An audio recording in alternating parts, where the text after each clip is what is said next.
Prema sister. நான் ரீசெண்டாக உங்கள்கிட்ட கவுன்சிலிங் எடுத்துக்கிட்டேன்.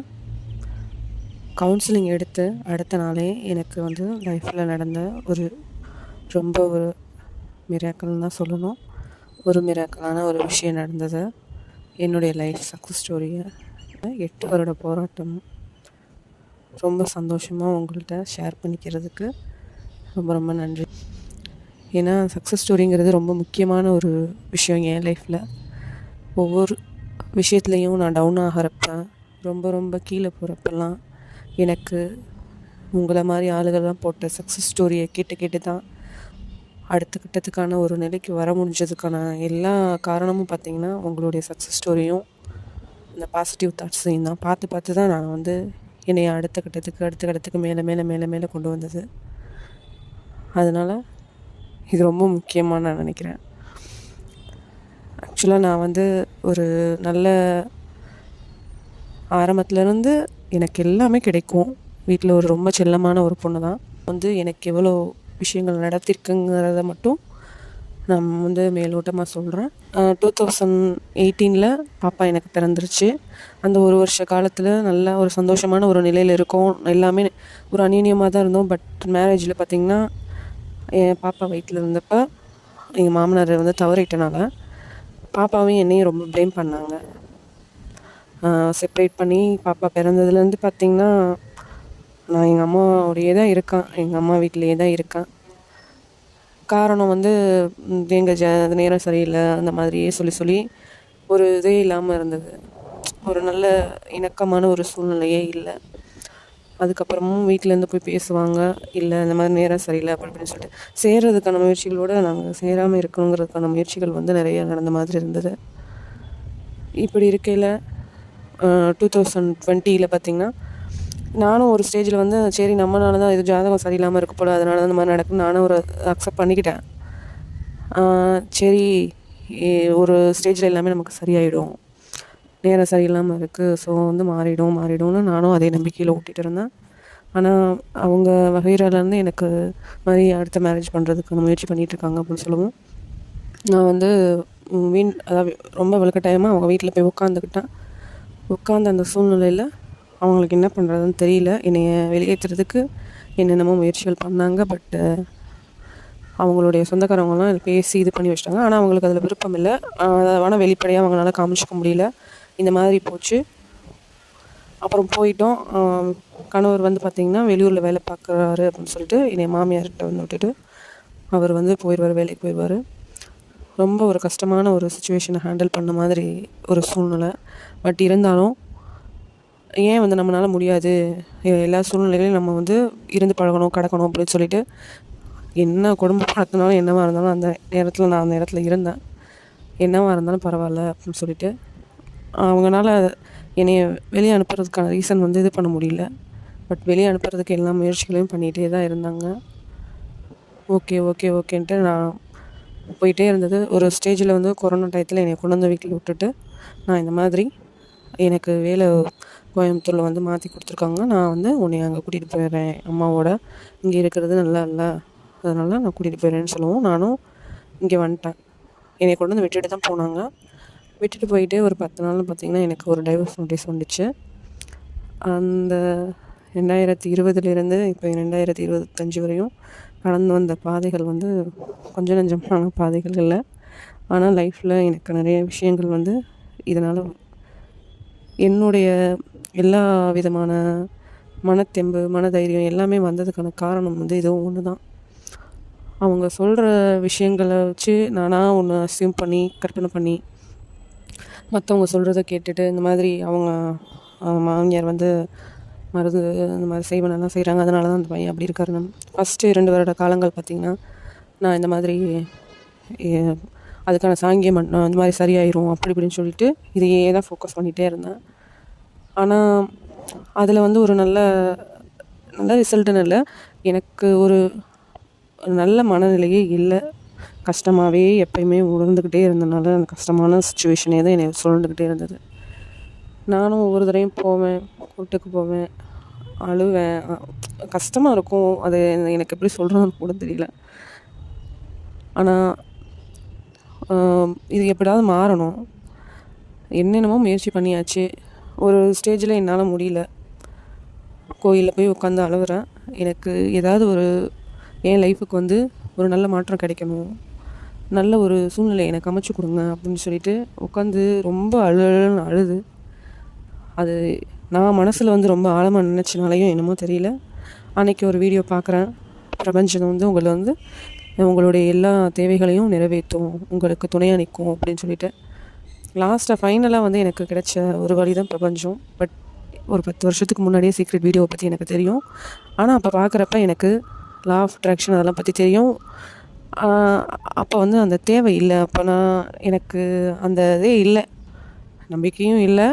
பட் அப்போ அது தேவைப்படலை. பட் இப்போ வந்து இதுதான் எனக்கு சொல்யூஷன் அப்படிங்கிற மாதிரி ஃபைனலாக இதை நம்ம இது பண்ணி பார்க்கலாம், முயற்சி பண்ணி பார்க்கலாமேன்னு முயற்சி பண்ண ஆரம்பித்த ஒரு விஷயந்தான். அதிலேருந்து என்னுடைய லைஃப் ரொம்ப ரொம்ப ரொம்ப ரொம்ப அழகாக சேஞ்ச் ஆனது எனக்கு நல்லா தெரிஞ்சது. ஸ்டார்டிங்கில் பிரபஞ்சம்னு சொல்லவும் இப்போ மாடியில் உட்காந்து வானத்தை பார்த்து இந்த மாதிரி பிரபஞ்சத்தில் கேட்குறேன். காலையில் 3 மணிக்கு எந்திரிச்சு இந்த மாதிரி செய்வேன். பிரபஞ்சமே, நீங்கள் எனக்கு இந்த மாதிரி செஞ்சு கொடுங்க அப்படின்னு சொல்லிட்டு. எனக்கு அப்போ இருந்த அறிவு அவ்வளோதான், அந்த மெச்சூர்ட் லெவல் இல்லை. அதுக்கப்புறம் ஒவ்வொரு ஸ்டெப்பாக அதை பற்றின தேடுதலை அதிகப்படுத்தினேன். இதில் என்ன சொல்கிறாங்க, என்ன பண்ணுறாங்க. அப்புறம் மேனிஃபெஸ்டேஷனுங்கிற விஷயத்த கற்றுக்கிட்டேன். மேனிஃபெஸ்டேஷன் பண்ணுறதுக்கு இது மாதிரி ஒவ்வொரு ஆளுக மூலியமாகவும் ஒவ்வொருத்தரும் வந்து எனக்கு ஒவ்வொரு விஷயங்களை வந்து ஒவ்வொரு ஸ்டேஜில் வந்து ஒவ்வொருத்தர் மூலியமாக எனக்கு கொடுத்துக்கிட்டே இருந்தாங்க. நன்றி கொடுக்கணும், நன்றி ஆத்மார்த்தமாக செலுத்த மேனிஃபெஸ்டேஷன் வந்து நல்லா அழகாக ஒர்க் ஆகும். அதில் என்ன ஸ்ட்ரகிள்ஸ் வந்தாலும் அதை வந்து ஒவ்வொரு விஷயமாக வந்து பிரபஞ்சமே ஒவ்வொரு விஷயத்தையும் பார்த்து எனக்கு ஒவ்வொரு அழகான விஷயத்தையும் வழி நடத்தினாங்க. இந்த மாதிரி மேனிஃபெஸ்டேஷன்லாம் பண்ணாலும் அதாவது திங்ஸ் அதெல்லாம் வந்து அழகாக அட்ராக்ட் ஆகுது. எல்லாமே டக்குன்னு எனக்கு எல்லா விஷயமும் கிடச்சிது. அது மூலிமா எனக்கு ரொம்ப நம்பிக்கை வந்தது. பட் இந்த ரிலேஷன்ஷிப்புன்னு போகிறப்ப அந்த விஷயம் வந்து அப்படியே பார்த்திங்கன்னா ஆப்போசிட்டாக நடந்தது. நான் வந்து ஒரு பிளாக் பண்ணுறது எடுக்கணும், பிளாக் பண்ணி 4 வருஷம் பிளாக் பண்ணி வச்சுருந்தாரு, எடுத்து விட்டார் பாப்பாவோட பேசணும்னு சொல்லிட்டு. ஆனால் நான் வந்து அவர் சேர்ந்து வந்து இருக்கணும் அப்படின்னு சொல்லிட்டு அந்த இது நினச்சா, அவர் என்கிட்ட வந்து சொன்ன விஷயம் வந்து எனக்கு வந்து டைவர்ஸ் கொடு, அப்படி தான் நான் வந்து பாப்பாவை பார்ப்பேன் அப்படிங்கிற மாதிரி மென்ஷன் பண்ணார். எனக்கு இந்த மாதிரி பிரபஞ்சம் இருக்குது, நமக்கு செய்வாங்க, எல்லாமே தெரியுது. லா ஆஃப் அட்ராக்ஷன் ஒன்று இருக்குது.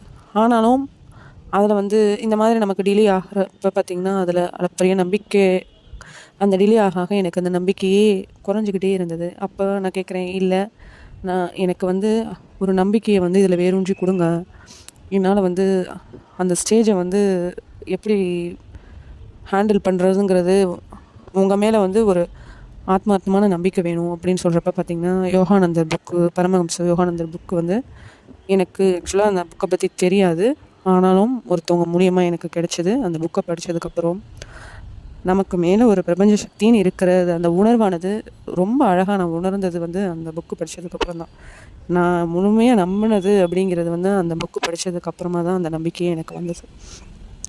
அதுக்கப்புறம் பார்த்திங்கன்னா எது இருந்தாலும் இல்லையோ, நமக்கு மேலே எதுவாக இருந்தாலும் நமக்கு மேலே இருக்க அந்த பிரபஞ்ச சக்தி கண்டிப்பாக நம்மளை வழிநடத்தி கொண்டு போகும் அப்படிங்கிற அந்த நம்பிக்கை மட்டும்தான் என்கிட்ட இருந்தது. இப்படியே ஒவ்வொரு ஸ்டேஜ்லேயும் ஒவ்வொருத்தர் வந்து கொடுக்குற அந்த இதில் ஆனாலும் இப்படி அதாவது ஒருத்தருடைய மனதை மாற்றணும். அவங்க சொன்ன விஷயம் என்னென்னா, நீங்கள் வந்து ஃபஸ்ட்டு வந்து அடுத்தவங்களை மாற்றுறதுக்கான முயற்சி வந்து நம்ம பண்ணுறது அதில் வந்து எந்த யூஸும் இல்லை. ஃபஸ்ட்டு மாற வேண்டியது நம்ம தான். நம்மளை மாற்றிக்கிட்டால் வாழ்க்கை அழகாக அதுவே மாறும். ஃபஸ்ட்டு நம்ம மேலே அடுத்தவங்களை குறை சொல்லாத, அடுத்தவங்க மேலே இருக்க தப்பு பக்கமாக அந்த விஷயம் நடக்கிறதுக்கு நம்மளும் ஒரு காரணமாக இருந்திருக்கோம். அப்போ அந்த காரணத்தில் நம்ம என்ன தப்பு பண்ணியிருக்கோமோ அதை வந்து நம்ம ரியலைஸ் பண்ணி அதுக்கு மன்னிப்பு கேளுங்க. ஒப்பனை சொல்ல ஒரு மனது வந்து அமைதி நல்லா ஆனது. நல்லா எனக்கு லைஃப்பில் நிறைய சேஞ்சஸ் நடந்துக்கிட்டே தான் இருந்தது. இருந்ததுக்கும் அதுக்கப்புறம் இருந்ததுக்கும் லைஃப் ஆனது ரொம்ப அழகாக சேஞ்ச் ஆனது என்னால் உணர முடிஞ்சது. ஆனாலும் கோர்ட்டுக்கு போகிறேன் அப்படிங்கிற அந்த சூழ்நிலையில் என்னால் அந்த ஒரு நாள் 2 நாள் அந்த இடத்துக்கு போயிட்டு வர்றப்ப என்ன தான் ஒரு மகிழ்ச்சியான ஒரு மனநிலையில் இருந்தாலும் அப்படியே டவுன் ஆகிடுவேன். அது எனக்கு என்ன பண்ணுறதுனே தெரியாது. அந்த ஸ்ட்ரெஸ்ஸான ஃபீலை எப்படி நான் மாற்றுறதுன்னு கூட எனக்கு தெரியாது. அப்படி ஒவ்வொருத்தர்ட்டையும் வந்தது ஃபைனலாக பிரேமா மேம்கிட்ட தான் வந்தேன் நான். அவங்கள்ட்ட எனக்கு தெரியுது, லா ஆஃப் அட்ராக்ஷனை பற்றி தெரியுது. ஆனாலும் ஏன் வந்து இந்த மாதிரி எனக்கு வந்து டவுன் ஆகுது, எனக்கு அந்த நேரம் பார்த்திங்கன்னா ரொம்ப கஷ்டமாக இருக்குது. ஹேண்டில் பண்ணி வர்றது ரொம்ப அந்த உணர்வை எனக்கு வெளிப்படுத்தவே முடியல. ரொம்ப ஒரு மாதிரி இருக்குது.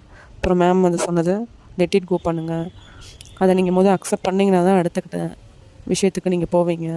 அதுக்கப்புறம் சில விஷயங்கள் எனக்கு புரிஞ்சது. அடுத்த நாளே எனக்கு ஆக்சுவலாக ஜட்ஜ்மெண்ட் வரும்னே எனக்கு தெரியாது. கோர்ட்டில் எனக்கு என்ன ப்ரொசீஜர் போகணும்லாம் தெரியாது. அவங்க கூப்பிடுவாங்க, போவேன், நிற்பேன். இதுதான். அவங்க ஏதாவது சொல்கிறப்ப அழுதுட்டு வருவேன், அவ்வளோதானே ஒழிஞ்சு. அதில் இன்னொரு இது என்னென்னா, என் கணவர் வந்து பார்த்திங்கன்னா அவருக்கு சாதகமாக எல்லா சூழ்நிலைகளையும் அமைச்சு வச்சுருந்தாரு. என்னை டைவர்ஸ் வாங்கணுங்கிறதுக்காண்டி எந்த எக்ஸ்ட்ரீம் லெவலுக்கு போகணுமோ எல்லாமே பண்ணி வச்சுருந்தாரு. பட் த டே ஒரு பெரிய மிராக்கல் நடந்தது பார்த்திங்கன்னா எனக்கு சாதகமாக வந்தது தான். நான் வந்து பிரபஞ்சத்தில் கேட்ட விஷயம் ஒரு ஆழமான ஒரு பிரார்த்தனையும், நான் வச்சுருந்த அந்த நம்பிக்கை வந்து மீன் போகலை அப்படிங்கிறத என்னால் அன்றைக்கி ரொம்ப அழகாக உணர முடிஞ்சது. எனக்கு அன்றைக்கி ரொம்ப எப்படி சொல்கிறதுன்னு கூட தெரியல. ஃபஸ்ட்டு மேமுக்கு தான் மெசேஜ் பண்ணேன். இந்த மாதிரி நான் அவங்கள்ட்ட கேட்டது என்னென்னா, எனக்கு இந்த மாதிரி கூப்பிட்டு போகிறப்ப ரொம்ப பதட்டமாக இருக்குது, அந்த சூழ்நிலையை என்னால் எப்படி வந்து மாற்ற முடியும் அப்படின்னு சொன்னப்போ அவங்க சொன்ன விஷயங்கள் தான். பட் அடுத்த டேயே எனக்கு அதுக்கான சொல்யூஷன் கிடைக்கும்னு எனக்கு தெரியாது. லைஃப்பில் ரொம்ப அழகாக மாறின ஒரு தருணம்னா அதுதான். எனக்கு இப்போ இந்த கேஸ் மூலயமா கிடைச்சது தான் வெற்றி அப்படிங்கிறது இல்லை. ஃபஸ்ட்டு என்னுடைய மனநிலையை வந்து நான் வந்து அக்செப்ட் பண்ணி நான் வந்து மனதை அமைதியாக வச்சுக்கிட்டது தான் எனக்கு கிடைச்ச முதல் வெற்றியாக நான் நினைக்கிறேன். ஆட்டோமேட்டிக்காக அதுக்கப்புறம் நமக்கான லைஃப் அழகாக மாறுங்கிறது எனக்கு நல்லா வந்து அற்புதமாக தெரிஞ்சது. உங்கள் லைஃப்பும் வந்து ஒவ்வொரு சூழ்நிலையிலையும் கஷ்டங்கிறது, நான் இந்த கோர்ட்டுக்கு போகிறப்ப நான் மேனிஃபெஸ்டேஷன் பண்ணுறப்பையும் எனக்கு பாசிட்டிவாக எதுவுமே நடக்கலை.